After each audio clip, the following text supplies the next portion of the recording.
সুপ্রিয় দর্শক, আসসালামু আলাইকুম। আপনাদের সবাইকে স্বাগত জানাচ্ছি এখনকার আলোচনায়। আপনাদের সঙ্গে আছি আমি সিরাজুল ইসলাম। দর্শক, মার্কিন প্রেসিডেন্ট ডোনাল্ড ট্রাম্প এবং যুদ্ধমন্ত্রী পিট হেগসেথের ভেতরে প্রচণ্ড রকমের উত্তপ্ত বাক্য বিনিময় হয়েছে। কী নিয়ে? বিষয়টা আর কিছু নয়, ইরানের বিরুদ্ধে যুদ্ধ করতে গিয়ে আমেরিকা যে প্রচুর পরিমাণে অস্ত্র খরচ করে ফেলেছে এবং এখন নিরাপত্তার ঝুঁকিতে পড়েছে, এই বিষয়টি নিয়ে পিট হেগসেথের সাথে ট্রাম্পের উত্তপ্ত বাক্য বিনিময়। কোথায়? ওই যে সেদিন বলেছিলাম ক্যাম্প ডেভিডে বৈঠক, সেই বৈঠকে। এরপর সেই ইরান মধ্যপ্রাচ্যের দেশগুলোকে আবার সতর্কবার্তা দিয়েছে, আমেরিকা যদি কোনো রকমের ইরানের উপরে হামলা চালায় তাহলে মধ্যপ্রাচ্যের যত গুরুত্বপূর্ণ জ্বালানি স্থাপনা আছে তার সমস্ত সবগুলো ধ্বংস করে দেওয়া হবে। ইরানের হুঁশিয়ারি এটা। একই সাথে ওমানের সাথে ইরানের যে হরমুজ প্রণালীর ব্যবস্থাপনা নিয়ে সমঝোতা হতে যাচ্ছে বা চূড়ান্ত হয়েছে, বলা হচ্ছে যৌথ ঘোষণা খুব শিগগিরই আসবে। তাতে পরিষ্কার সিদ্ধান্ত নেওয়া হয়েছে প্রতিটি জাহাজকে 5 থেকে 7% টোল দিতে হবে। এই টোল যদি আদায় করে তাহলে ইরান বছরে যে পরিমাণে অর্থ পাবে, বড় বড় technology company Nvidia, Alphabet, Microsoft, Apple, এই সমস্ত কোম্পানি যে পরিমাণে লাভ করে প্রতি বছর, ইরান শুধু হরমুজ প্রণালী থেকেই সেই পরিমাণে লাভ করবে, টাকা পাবে। এদিকে লোহিত সাগরে আরেকটি সৌদি জাহাজে হামলা চালিয়েছে ইয়েমেন। এরপরেও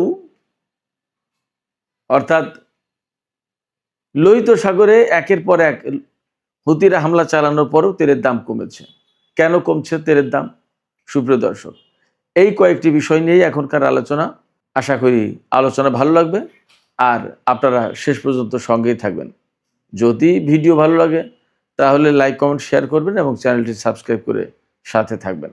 দর্শক, চলুন আমরা বিস্তারিত আলোচনা করি। প্রথমেই বলেছিলাম মার্কিন যুদ্ধমন্ত্রী পিট হেগসেথ, তার সাথে প্রেসিডেন্ট ডোনাল্ড ট্রাম্পের উত্তপ্ত বাক্য বিনিময় হয়েছে। কোথায় হয়েছে? ক্যাম্প ডেভিড বৈঠকে। কয়েকদিন আগে ক্যাম্প ডেভিডে যে বৈঠক হলো, সেই বৈঠকে, ওই বৈঠকে বসে সিদ্ধান্ত হয়েছিল ইরানের বিরুদ্ধে ভয়াবহ হামলা চালানো হবে। কিন্তু সেই বৈঠকে মার্কিন ভাইস প্রেসিডেন্ট জেডি ভ্যান্স এবং মার্কিন সামরিক বাহিনীর প্রধান জেনারেল ড্যান কেন তারা বিরোধিতা করেছিলেন এবং তারা দুইজন উদ্বেগ প্রকাশ করেছিলেন কি পরিস্থিতি দাঁড়াবে এই হামলা হলে। তার মূল কারণ ছিল আমেরিকার হাতে প্রচুর পরিমাণে অস্ত্র কমে গেছে। আর কেউ না জানুক, মার্কিন সামরিক বাহিনীর প্রধান জেনারেল ড্যান কেন তিনি তো জানেন।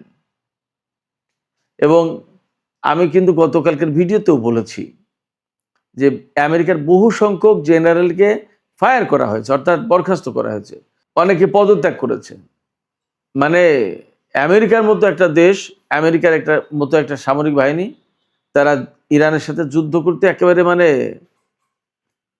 অগোছালো, প্রচণ্ড রকমের বিশৃঙ্খল অবস্থায় পড়ে গেছে। এই সমস্ত খোঁজ খবর আর কেউ না জানুক, জেনারেল ড্যান কেন তিনি কিন্তু জানেন। তার এই জানার কারণে তিনি বড় যুদ্ধের বিরোধিতা করেছেন। কিন্তু পিট হেগসেথ তার মান মর্যাদা বাঁচানোর জন্য এবং প্রেসিডেন্ট ডোনাল্ড ট্রাম্পের কাছে তার অবস্থান ঠিক রাখার জন্য যুদ্ধের পক্ষে তিনি সাফাই গিয়ে যাচ্ছেন। কিন্তু যখন ডোনাল্ড ট্রাম্পের কাছে একদম সুনির্দিষ্ট রিপোর্ট পেশ করা হয়েছে যে অস্ত্র কমে গেছে, থার্ড ইন্টারসেপ্টর যেটা, সেটা 80% শেষ, পেট্রিয়ট ইন্টারসেপ্টর অর্ধেকের বেশি শেষ। আর আগেই তো বলেছি যে আমেরিকার দূরপাল্লার যে দুটো ক্ষেপণাস্ত্র, একটা হচ্ছে আর্মি ট্যাকটিক্যাল মিসাইল আর একটা হচ্ছে প্রিসিশন স্ট্রাইক মিসাইল, এই দুই মিসাইল আমেরিকার এখন যুদ্ধের প্রধান হাতিয়ার।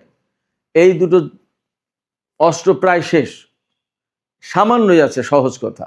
এই অবস্থায় আমেরিকা যদি ইরানের বিরুদ্ধে আবার যুদ্ধ শুরু করে তখন ইরান তো পাল্টা জবাব দেবে। আমেরিকা কি করবে তখন? এবং ইরান বলে রেখেছিল যে আমেরিকা যদি ইরানের অবকাঠামোতে জ্বালানি বা রেল সেতু বা রেল স্টেশন, বিমানবন্দর এই সমস্ত জায়গায় হামলা চালায়, তাহলে মধ্যপ্রাচ্যের একদম গুরুত্বপূর্ণ যত যত জ্বালানি স্থাপন আছে এবং বিমানবন্দর গুরুত্বপূর্ণ সমস্ত সবকিছু ধ্বংস করে দেবে ইরান। এইভাবেই তাদের প্রস্তুতি ছিল এবং তারা কিন্তু ঘোষণা করেছিল, তালিকা প্রকাশ করেছিল। ওইগুলো কি দিয়ে ঠেকাতো? আমেরিকা। যার কারণে আমেরিকা এই যুদ্ধ করেনি। কিন্তু আমেরিকা বলে কথা তো বিশ্বের যে ১ নম্বর শক্তি বলে নিজেকে এখনো দাবি করছে, সেই আমেরিকা ক্ষেপণাস্ত্রের অভাবে অথবা ইন্টারসেপ্টর, ইরানের ক্ষেপণাস্ত্র শুট ডাউন করার মতো ক্ষেপণাস্ত্র তার হাতে নেই। এই কথা তো ডোনাল্ড ট্রাম্প মানতে চান না, মানতে পারেন না। তিনি সবসময় বলেন কি, পৃথিবীর সর্বশ্রেষ্ঠ সবচেয়ে বিশাল বড় বাহিনী আমেরিকার, এবং তাদের হাতে সবচেয়ে বেশি অস্ত্র। এত বেশি অস্ত্র পৃথিবীর আর কারোর হাতে নেই। তাই যদি হয়, তাহলে ব্যাপারটা কি দাঁড়াচ্ছে? তাহলে ব্যাপারটা দাঁড়াচ্ছে তার হাতে এখন ইরানের বিরুদ্ধে যুদ্ধ করার মতো ক্ষেপণাস্ত্র এবং প্রয়োজনীয় সব ধরনের অস্ত্র থাকতে হবে এবং যথেষ্ট পরিমাণে। ওই যে আমাদের বাংলাদেশের টাকায় লেখা থাকে না, চাহিবা মাত্র দিতে বাধ্য থাকিবে, একটা কথা লাগে না, ওই রকম আর কি। আমেরিকা মনে করে যে সে অর্ডার করবে, তার অস্ত্র, তার সামরিক বাহিনী রেডি থাকবে এবং শুরু করে দেবে। এখন ইরানের বিরুদ্ধে বিশাল বড় যুদ্ধ করবে, কিন্তু ইরানের পাল্টা প্রতিক্রিয়া কি করে থামাবে সেই যন্ত্রপাতি নেই, তাইলে হবে কি করে? এই জায়গায় ডোনাল্ড ট্রাম্প গেছে ক্ষেপে পিট হেগসেতের উপরে। পিট হেগসেত যুদ্ধমন্ত্রীর উপরে ক্ষেপে গেছেন এবং তিনি তো ফুল মিনিস্টার, পিট হেগসেত উপমন্ত্রী যিনি, তার কাঁধে দায় চাপাইছেন। ডোনাল্ড ট্রাম্প একদম তো পাগল না, এ সমস্ত বিষয়গুলো তো বলছেন। যুদ্ধমন্ত্রীর দায়িত্ব যে কত দূর ক্ষেপণাস্ত্র আছে, কত দূর নেই, কি হবে ইত্যাদি ইত্যাদি। তো এই যুদ্ধমন্ত্রী যদি নিজের দায়িত্ব এড়িয়ে আর একজন প্রতিমন্ত্রীকে বা উপমন্ত্রীকে দায়ী করার চেষ্টা করেন বা বলেন যে উনি জানেন আমি জানি না, তাহলে যুদ্ধমন্ত্রী থাকার কি প্রশ্ন, থাকার কি প্রয়োজন, তাই না? এই জায়গায় ডোনাল্ড ট্রাম্প প্রচণ্ডভাবে ক্ষেপে গেছেন। এবং আরও কয়েকদিন আগে একটা খবর বের হয়েছিল, আমিও ভিডিওতে বলেছিলাম, আরও 15-20 দিন বা 1 মাস আগে, যে ইরানের বিরুদ্ধে আসলে আর বড় যুদ্ধ করতে চান না ডোনাল্ড ট্রাম্প, জেডি ভ্যান্স এবং সেনাপ্রধান ড্যান কেইন। আর যুদ্ধের পক্ষে ছাপাই গাইছেন পিট হেগসেত, তারপরে মার্কো রুবিও, এরা। এটা নিয়ে মার্কিন প্রশাসন কিন্তু ভেদাভেদ অর্থাৎ বিভাজন সৃষ্টি হয়েছে, পার্থক্য হয়ে গেছে, আলাদা হয়ে গেছে, ফাটল হয়েছে। তো সেই আলাপ আলোচনার 15-20 দিন বা 1 মাস পরে এসে এখন যখন এই আলোচনা উঠছে যে ইরানের বিরুদ্ধে হামলা চালালে ইরান যে পাল্টা প্রতিক্রিয়া দেখাবে, ইরান যে ক্ষেপণাস্ত্র এবং ড্রোন মারবে ঝাঁকে ঝাঁকে, সেগুলো ঠেকানোর মতো কোনো ইন্টারসেপ্টার তাদের হাতে নেই পর্যাপ্ত। এবং তাদের হাতে যা আছে এগুলো যদি খরচ করে ফেলা হয়, তার কিছুদিন পরে ইরান যখন একাধারে মারতে থাকবে, সেইগুলোই তারা ঠেকাতে পারবে না। আর চীন, রাশিয়া, উত্তর কোরিয়া তো পরে থাকলো, চীন, রাশিয়া, উত্তর কোরিয়া কিন্তু ভেতরে ভেতরে অন্য লাইনে আছে। গতকালকেও বলেছি, আমি আবারও বলি, গতকালকেই কিন্তু চীনা বিমান বাহিনী তারা পরমাণু অস্ত্রের পরীক্ষা চালিয়েছে, বিমান থেকে কিভাবে ছোড়া যাবে সেটা। ওপাশে জাপানকে প্রচণ্ড রকমের হুমকি দিয়েছে উত্তর কোরিয়া। দুটো বিষয় কিন্তু খুবই ইঙ্গিতপূর্ণ। সেই জায়গায় ইরানের সাথে যুদ্ধ করতে গিয়ে যদি আমেরিকার সমস্ত অস্ত্র খরচ করে ফেলে, তাহলে চীন, রাশিয়া, উত্তর কোরিয়া এদের বিরুদ্ধে যদি কোনো রকম যুদ্ধ শুরু হয়ে যায়, তাহলে কি করবে? আমেরিকা তো একেবারে রণে ভঙ্গ দেবে। এই জায়গা থেকে ডোনাল্ড ট্রাম্পের মেজাজ খারাপ হয়েছে এবং তিনি পিট হেগসেতের সাথে খুব রাগারাগি করেছেন। আমার কাছে কেন জানে মনে হচ্ছে এই যুদ্ধ পরিস্থিতির কারণে পিট হেগসেতকে তার পজিশন থেকে সরিয়ে দিচ্ছে না। এই যে পরিস্থিতি তৈরি হয়েছে, এতে ডোনাল্ড ট্রাম্প যে লোক, তাতে এতদিন তার যুদ্ধমন্ত্রীকে সরিয়ে দেওয়ার কথা, বরখাস্ত করে দেওয়ার কথা, কিন্তু এখনও দেননি।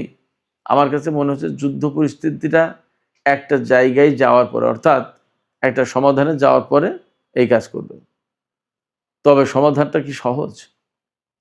ইরানের পক্ষ থেকে একদম পরিষ্কার করে বলা হচ্ছে, সমাধান মোটেই সহজ না। সহজ না কেন?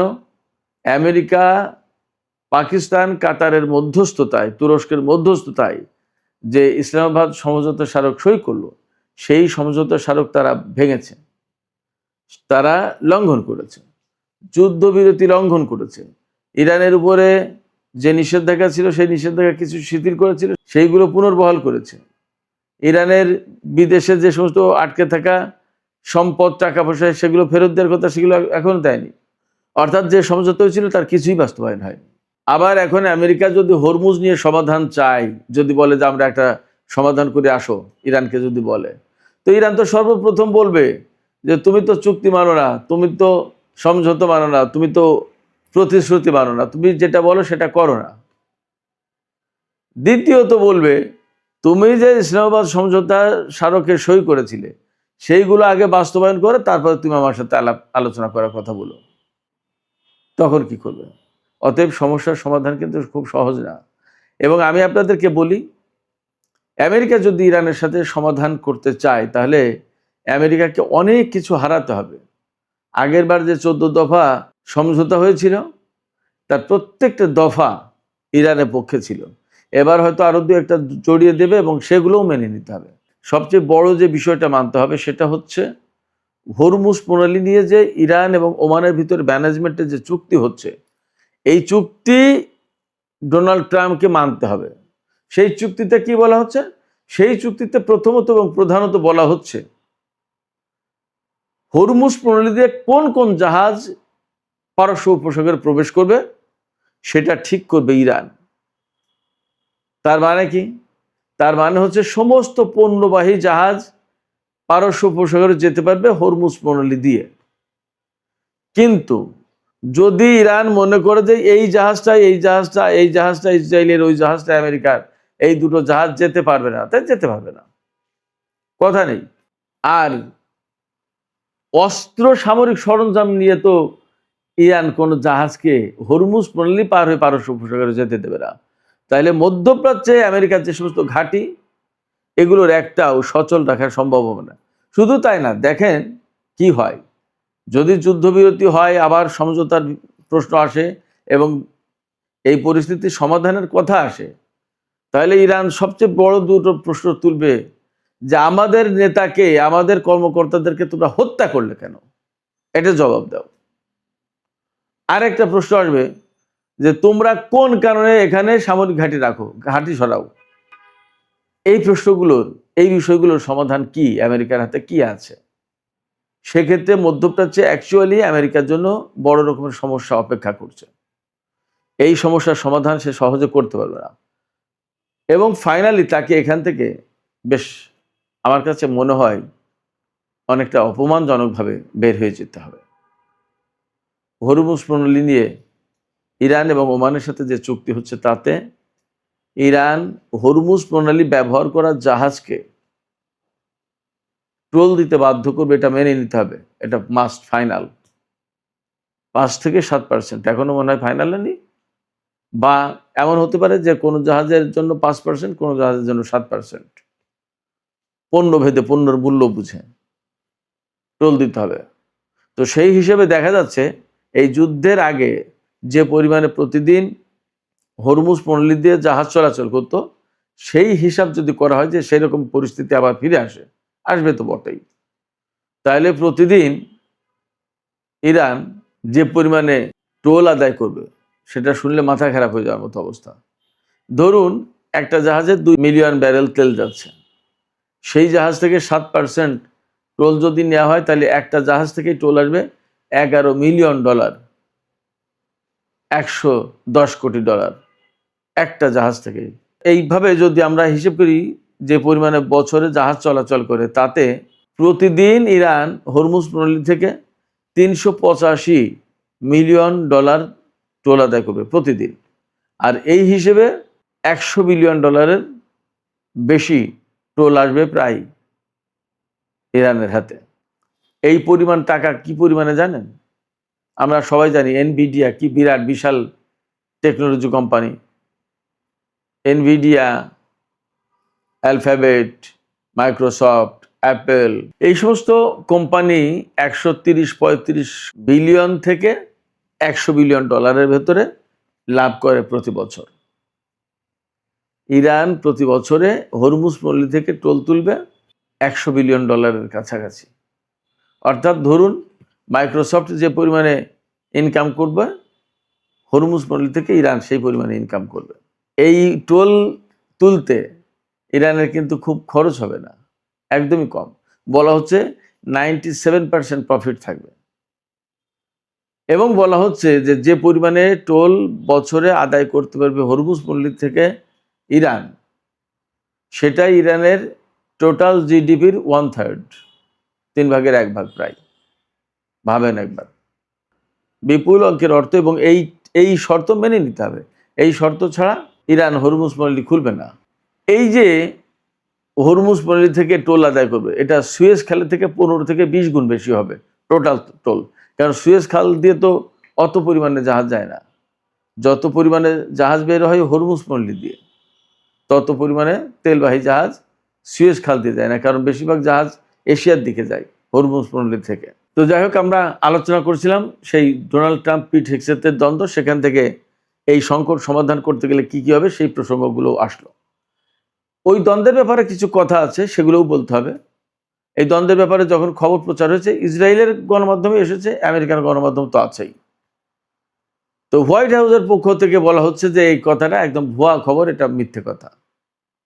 কিন্তু ভুয়া খবর যদি হয়, আমেরিকার যে সমস্ত গুরুত্বপূর্ণ পত্রিকা, তারা তাদের বিশ্বস্ততা ওই দেশের পাঠকদের কাছে কি রাখবে? এটা একটা প্রশ্ন না? সবচেয়ে মজার ব্যাপার, একজন সামরিক কর্মকর্তা এনবিসি নিউজকে বলেছেন যে ইরান যুদ্ধ করতে গিয়ে আমরা হয়তো ট্যাকটিক্যালি কিছু সুবিধা পেয়েছি, কিন্তু বাস্তব কথা হচ্ছে রাজনৈতিক দিক নির্দেশনার অভাবে আমরা স্ট্র্যাটেজিক্যালি পরাজিত হব। তিনি খুব কঠিন করে কথাটা বলেছেন। আমি সহজ করে বলি, সেটা হচ্ছে আমেরিকাকে খুব ন্যাক্কারজনকভাবে, অনেকটা অপমানজনকভাবে মধ্যপ্রাচ্যে পরাজয় বরণ করতে হবে। কারণ এমন একটা শক্তির সাথে লড়াই করতে এসেছে তারা জানতোই না যে এটা একটা ঘুমন্ত বাঘ।